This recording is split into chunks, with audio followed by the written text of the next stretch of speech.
En fait, le concept de présenter la voiture de Mad Max en France, c'est l'Ast V8, le dernier des V8, comme dans le premier film, puisqu'il présente la voiture ainsi, il la découvre ainsi, Max, dans le garage souterrain de la Main Force Patrol. Et donc, le mécanicien bègue qui fait It's the last of the V8. Donc voilà, on est sur une voiture d'époque qui m'a été vendue il y a pas mal d'années par un ami policier australien. C'était sa voiture de collection et il cherchait quelqu'un de confiance pour en prendre soin, mais pas faire du business avec. Et donc c'est la promesse que je m'efforce bien sûr de tenir. C'est pour ça qu'on est là bénévolement, pour la faire découvrir au public auxerrois et de Lyon qui vient pour les Galactic Days.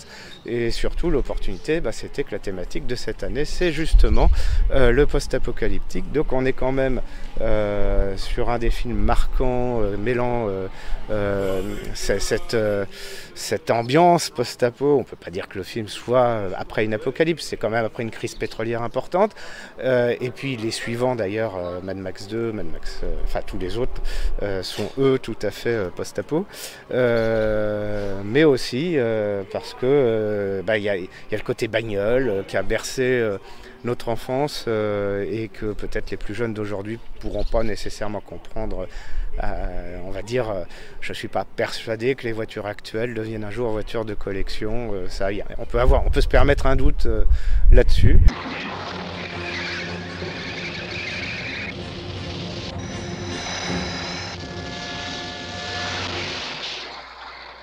Il faut savoir que le modèle de la Falcon est typiquement australien sur ces modèles-là. Il y a bien eu des Falcon aux États-Unis dans les années 60, mais ça n'a rien à voir. La branche Ford États-Unis était sœur d'une branche Ford Canada, et la Ford Australie était fille de Ford Canada. Donc c'est un peu une nièce de Ford des États-Unis, mais vraiment indirect.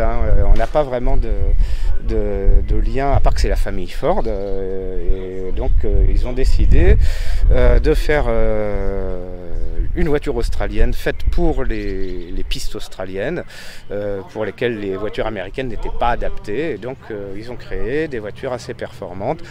Pour exemple, la XB, qui est sortie de 73 à 76, avait sur de nombreux modèles par défaut les freins à disque à l'arrière d'origine, etc. Alors que les voitures américaines type Mustang ou autres n'ont pas cela. Autre différence avec les américaines, on a 3 vraies places à l'arrière. Pourquoi? Parce que le châssis est beaucoup plus long et du coup les roues arrière se situent derrière la banquette arrière et ne se situent pas sur les côtés des passagers arrière. Ah, et tout en haut, il y a le...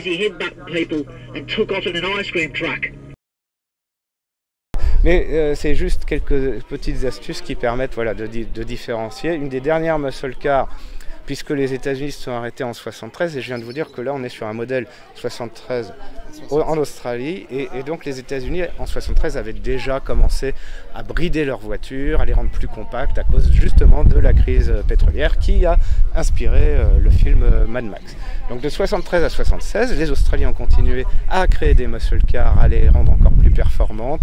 Le carburant était subventionné par le gouvernement, contrairement aux autres pays du monde, et donc cela a permis d'avoir quelques années un peu de supplémentaires en termes de développement de l'automobile.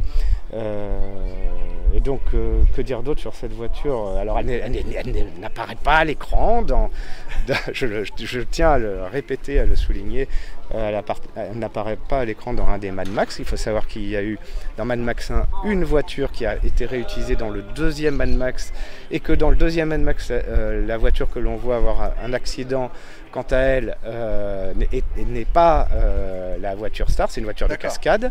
Donc la voiture Star, elle est maintenant aux États-Unis, elle est estimée à 3 millions de dollars. La voiture de cascade, elle est à Broken Hill, donc dans le musée Mad Max 2, et toujours en état de carcasse. Donc toutes les autres voitures que vous pouvez voir, enfin, je parle vraiment des premiers Mad Max, hein, ne sont que des voitures promotionnelles, des répliques, etc. Donc là on est sur une voiture promotionnelle. Il faut voir que l'Australie c'est grand, c'est une île, c'est un pays, c'est un continent. Et donc quand les différents Mad Max étaient projetés à l'écran et qu'il y a des événements commémoratifs, etc. Donc les Australiens aiment bien avoir à droite à gauche, suivant où ça se situe, quelques véhicules. Et donc celui-ci est un des véhicules ce n'est pas le seul, c'est un des véhicules qui est apparu à plusieurs reprises pour ce type d'événements, de projections, etc., en présence des acteurs en général. Il faut savoir que les acteurs en Australie, c'est très différent de Hollywood. On est sur une autre mentalité, on est sur des personnes très accessibles et sur des personnes vraiment adorables qui n'ont pas la grosse tête.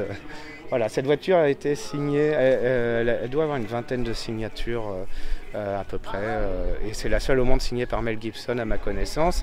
Une des quelques-unes signée par George Miller, je vous montrerai, par George Miller le réalisateur. Elle est signée par une grande partie des acteurs. Et en France, c'est la seule ou à ma connaissance. Alors, quand on dit en France, en tout cas en voiture immatriculée française et pas une voiture peut-être anglaise qui passerait en France, qui traverserait la France ou d'un autre pays, à ma connaissance à ce jour c'est la seule voiture qui est roulante. Voilà. Après il se peut qu'il y ait d'autres véhicules, soit qui soient gardés dans des garages, soit qui soient dans des musées, dans des collections privées, voilà, dans des collections privées ou des voitures étrangères qui ont le droit de rouler en France et de traverser la France, mais qui ne sont pas immatriculées en France. C'est pour ça que je tiens voilà, là j'ai mis les cache-plaques bien sûr pour que les photos soient représentatives des films, mais effectivement on n'est pas on est sur une voiture qui est... c'est une voiture de collection, j'imagine. C'est une voiture de collection et qui a pu l'être grâce à son histoire, grâce à son historique. Et qu'on a cette chance du coup d'avoir chez nous en France, qui nous est jalousé par nos amis australiens qui aimeraient bien la voir revenir au pays, bien sûr.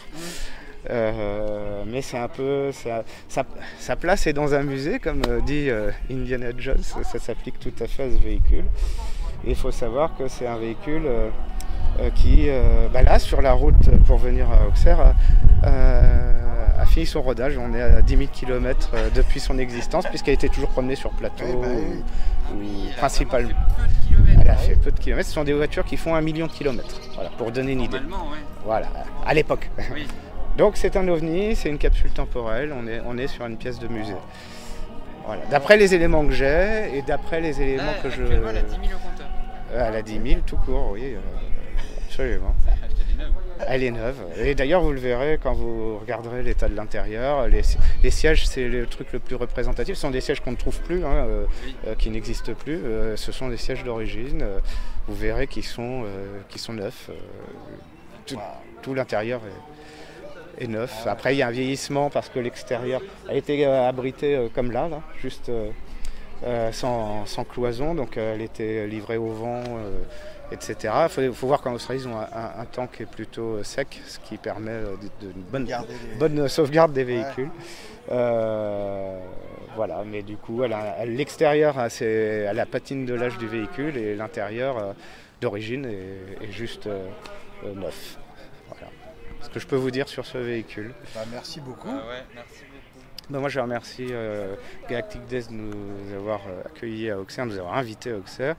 Et aussi mon ami Ratatars, modéliste, qui a tout fait pour faciliter